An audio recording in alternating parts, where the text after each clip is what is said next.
Hello everyone, my name is Hannibit Rudes and welcome po sa Rudes Travel Visa Assistance YouTube channel. Kung bago po kayo dito, huwag niyo po kalimutang mag-subscribe, like, and hit the notification bell para updated po kayo sa visa tips and travel guides natin. For today's video po, pag-uusapan po natin ang 5 reasons for visa denials or visa refusals at kung paano po ito maiiwasan. Marami pong nag-i-inquire sa akin na refuse na sila and hindi na nila alam kung ano ba yung sunod na gagawin, paano ba na ma-approve ulit yung application nila.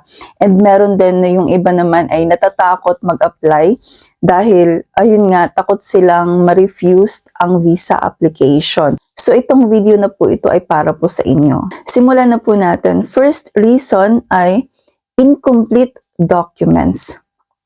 Makikita po natin ito sa checklist ng embassy. Sa pinakadulo talaga ng checklist, nakalagay po doon na once na kapag incomplete yung mga requirements nyo, hindi kumpleto, ay mataas po yung chance ng refusal. Incomplete documents, meaning hindi po kumpleto, meron pong kulang. So paano po ito natin maiiwasan? Check nyo po talaga yung checklist or official checklist ng embassy. Depende po sa type of visa na gusto nyong applyan. Kumpletuhin nyo po yun. Make sure na kumpleto po yun siya. Double check nyo po yung mga documents nyo bago nyo po isubmit sa visa application center or sa embassy. And of course, kung hindi nyo po alam, wala kayong idea kung ano ba talaga yung mga requirements para sa visa application, then mag-seek po kayo ng assistance. Maghanap po kayo ng someone na makakatulong sa inyo, na mag-assist or mag-guide sa inyo. So, nandito lang po ako. Nag-o-offer po ako ng visa assistance. Nag-o-offer po ako ng services na makakatulong po para sa travel nyo. So, ilalagay ko po yung mga link sa description po ng video kung saan nyo po ako pwedeng i-contact. Reason number 2, lack of financial proof. Hindi po sufficient or hindi enough yung proof of financial means nyo. Kailangan po makita ng embassy na kaya nyong isupport financially yung travel nyo. Kung kulang ang funds mo sa bank account mo or wala kang proof of income o di kaya hindi kumpleto yung proof of sponsorship mo kapag sponsored yung travel, then mataas po talaga yung chance na ma-refuse ang visa application. Paano po ito maiwasan? Siguraduhin niyo po na sapat yung balance ng bank account nyo para sa travel nyo. So ngayon ang question, magkano ba talaga ang dapat na laman? May mga embassy na meron pong nakalagay sa website nila yung specific amount talaga kung magkano ba dapat yung laman or budget mo para sa travel. And meron ding embassy na wala talagang specific amount. So usually po, yung binibigay nila na amount is between 50 to 100 euro per day. So magdedepende po sa duration of stay nyo sa ibang bansa. So yun po yung daily na expenses, 50 to 100 euro per day. Plus, ilagay nyo po din yung ticket expense and then yung hotel or accommodation expense. So yun dapat yung amount na nakalagay doon sa bank account nyo. So ito po ay para sa mga self-funded travel. Kapag kayo mismo ang gagastos. Kapag naman sponsored, and for example, walang bank account or walang enough na source of income, walang funds, ganun, then yung sponsor niyo po ang dapat na mag-provide ng proof of financial means. Bigyan ko po kayo ng sample. Meron po akong isang client na sponsored po yung travel niya for tourist visa to Germany. And na-denied po yung application niya at first kasi hindi enough yung financial means niya. Hindi enough yung pera niya sa bangko. Ngayon, ang ginawa, nag-reapply siya and naglagay sila ng 120,000, more or less 120,000 for 17 days po yun siya na travel. And yun po yung nakalagay na sa bank account niya and na-approve na po yung application niya. 117 to 120,000, mga nandun lang po na amount yung nasa bank account niya. And of course, from her sponsor, nag-provide din po sila ng bank documents na galing sa sponsor niya. So overall, ay nasatisfied na ang embassy and na-approved yung application niya. So again, make sure you have within 50 to 100 euros per day, plus yung ticket and plus yung accommodation. Yung budget nyo para sa ticket and budget sa accommodation, yun dapat makita ng embassy sa bank account nyo. So, meron ding mga questions. What if daw walang bank account pero merong cash? Hindi po pwede yung cash na ipakita as proof of financial means. Hindi naman pwedeng isubmit niyo yung pera niyo sa embassy, di ba? Ang tinatanggap po talaga ng embassy is bank documents para sa proof of financial means. So again, hindi lang yung bank documents, also yung proof of source of income. Of course, yung proof ng occupation niyo, ano ba yung occupation niyo sa Pilipinas. So dapat meron din po kayo nun. Isa din po yun siya sa strong ties sa Philippines. Next po is reason number 3. Inconsistent or unrealistic itinerary. Hindi ka panipaniwala. Isa pa po itong dahilan na ma-denied or ma-refused po yung visa natin kapag hindi po realistic or hindi tugma yung information sa mga documents natin. So halimbawa po, masyadong maraming destinations sa itinerary mo, pero ang ikli lang naman ng travel date mo. Or for example naman, hindi magkatugma yung mga hotel bookings mo doon sa itinerary mo.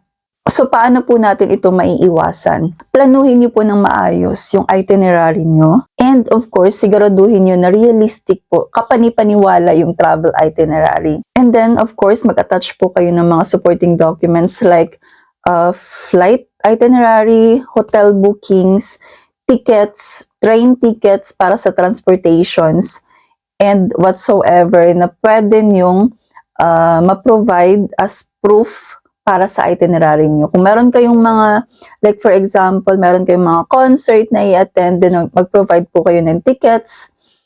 And then, for example, mag-attend kayo ng mga exhibitions or any events, ganun. O di kaya papasok kayo ng museum. Then, for example, kung meron kayong tickets, then i-provide nyo po yung tickets. Mas maganda po yun siya. And syempre, mas maganda talaga na consistent kayo. Totoo yung purpose of travel nyo. So, kung for example, sasabihin nyo na magtutourist kayo, pero yung pinaka-main reason pala ay mag-a-apply kayo ng work, o di kaya meron pala kayong i-visit, ganun. So, possible na magkakaproblema po kayo kung hindi consistent yung itinerary nyo, o di kaya yung mga documents nyo. Nag-share ako ng experience ng client ko before na yung pinaka-main purpose niya ay i-visit or makikipagkita sa boyfriend niya. Pero sa application niya, ang ginawa namin ay as tourist lang. Pero na-approve. Bakit? Dahil ang ginawa ko po talaga ay kailangan maipakita namin sa embassy na talagang tourist lang yung purpose of travel niya. How? Paano namin yun ginawa? Sa itinerary niya, sa hotel booking niya, meron siyang mga pre-provide na mga tickets. And of course, yung financial means niya. Meron siyang enough na pera and meron siyang enough na strong ties sa Pilipinas. Kaya naman na-approve yung application niya. So, ayun lang. Kailangan makita ng embassy na tugma lahat, consistent and realistic yung mga documents mo or yung itinerary mo. Reason number 4, hindi enough or hindi sapat ang strong ties sa home country. Ano ba yung strong ties? Yun po yung mga reason nyo kung bakit kayo uuwi sa Philippines after ng travel nyo.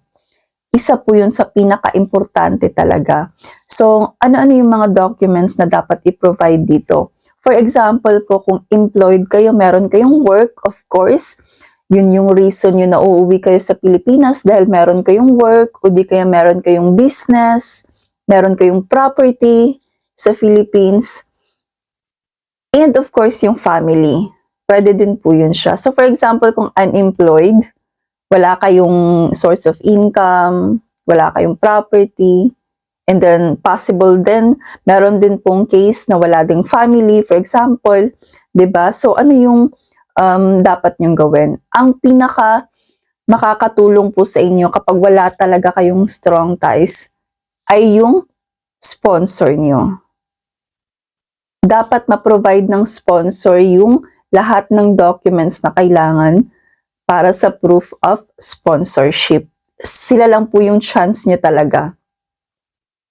So may mga cases din po na gano'n na na-approved kahit na wala talagang strong ties.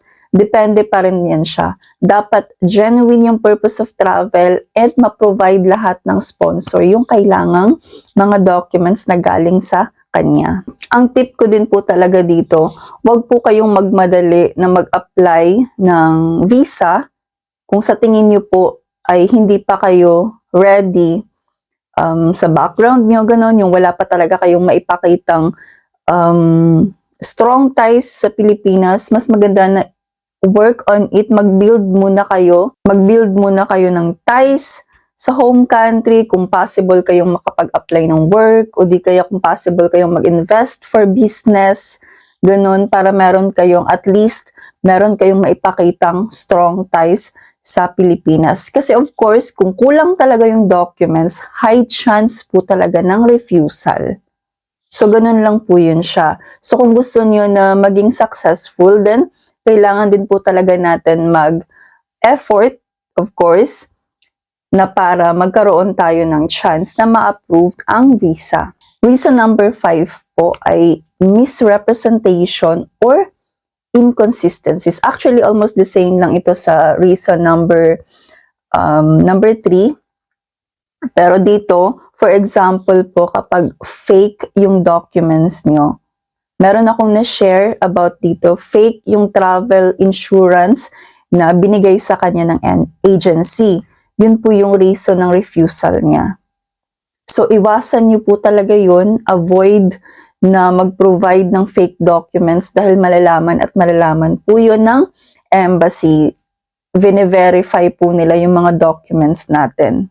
So, paano po ito maiwasan? Of course, i-double check nyo po yung mga documents nyo. Kung nag-avail po kayo sa mga agencies, i-double check nyo po, make sure na yung mga documents nyo ay tama at hindi fake, legit.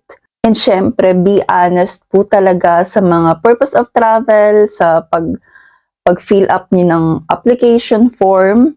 And then, for example, kung mag-provide kayo ng mga letters, cover letter, or invitation letter, make sure na consistent po yung mga sinasabi nyo doon and magkatugma-tugma yung mga documents nyo. And again po, kung doubts kayo, as in, wala kayong idea talaga, ano ba talaga yung mga requirements, and para sure kayo na hindi fake yung mga documents nyo and tama yung mga ma-provide nyo ng mga requirements, then mag-seek po kayo ng assistant talaga.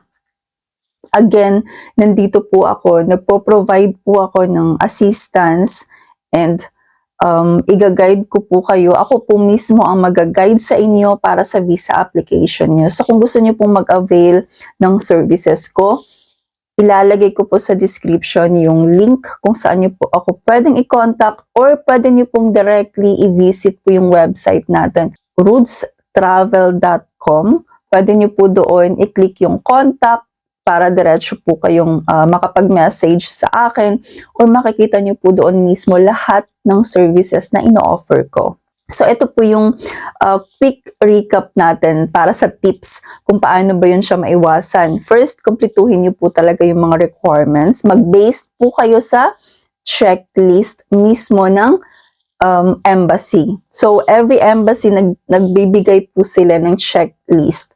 So, depende po sa visa type na a-applyan natin. Yun po yung tingnan natin, i-check po natin kung nakompleto ba yung requirements natin. Siguraduhin po natin na enough yung financial means, yung mga proof of financial means natin, or kapag sponsored po yung travel, make sure na tama po yung mga requirements para sa proof of sponsorship. So meron po akong additional tip para sa inyo, lalo na sa mga mag-a-apply po ng tourist visa. Build your travel history. Mas maganda na meron po kayong mga travel history. Plus points po yun siya. Pero hindi naman ibig sabihin na kung wala kayong travel history ay ma-denied na yung application. No. Kasi I have few clients na na-approve na wala talagang international travel. So, possible pa rin yun siya as long as kumpleto yung requirements, 'di ba? Pero again, plus points yung merong travel history. So, kung kaya nyo na makapag-travel kayo to visa-free countries, maganda po yun siya bago kayo mag-apply ng Schengen visa o di kaya US visa. Depende yung mga country na medyo mahirap kunin yung visa. So, mas maganda na meron kayong travel history muna bago doon ng mga countries. And then, yung strong ties po talaga sa Philippines. Yung reason kung bakit uuwi tayo sa Pilipinas, marami na pong cases. Yung mga Filipino na nagta-travel sa ibang bansa and then hindi na umuwi sa Pilipinas. Yun po yung pinaka-reason kung bakit tayo ngayong mga Filipino ay nahihirapan ng kumuha ng visa dahil doon po sa mga cases na yun. Meron na po silang trust issue sa mga Filipino kasi nga hindi na umuuwi. So ngayon, ang gusto na ng mga embassy ay kailangan meron kayong proof of strong ties na talagang uuwi pa kayo sa Pilipinas. And then last tip ko po ay be consistent po sa mga ilalagay nyo na information sa application nyo and iwasan yung mga fake documents. Make sure na hindi po fake yung mga documents nyo, legit po yung mga documents nyo. Always remember po na preparation is the key talaga. And kung hindi po kayo sure sa mga documents nyo, hindi kayo sure kung paano ba mag-proceed sa application, kung kailangan nyo po ng tulong, kailangan nyo po ng assistance, nandito lang po ako, nagpo-provide po ako ng assistance, nag-o-offer po ako ng services na para mag-guide po kayo para sa visa application nyo. And actually, marami po akong mga sinishare dito sa channel ko na mga experiences ng mga kababayan natin at ng mga clients ko. So baka the same po kayo ng cases nila. Then, panoorin niyo po yung mga videos natin para kung gusto niyo talagang mag-DIY, for example, kung wala kayong budget para sa assistance or agency, ganon, then manood po kayo ng mga videos na pinopost po natin dito. And of course, kung hindi pa kayo nag-subscribe, mag-subscribe na po kayo para updated po kayo sa mga tips natin. And pwede din po kayong mag-comment dito mismo kung meron po kayong mga questions or meron po kayong suggestions na topic na pwede ko pong gawan ng video. Thank you po for watching and see you po sa next video. Bye-bye!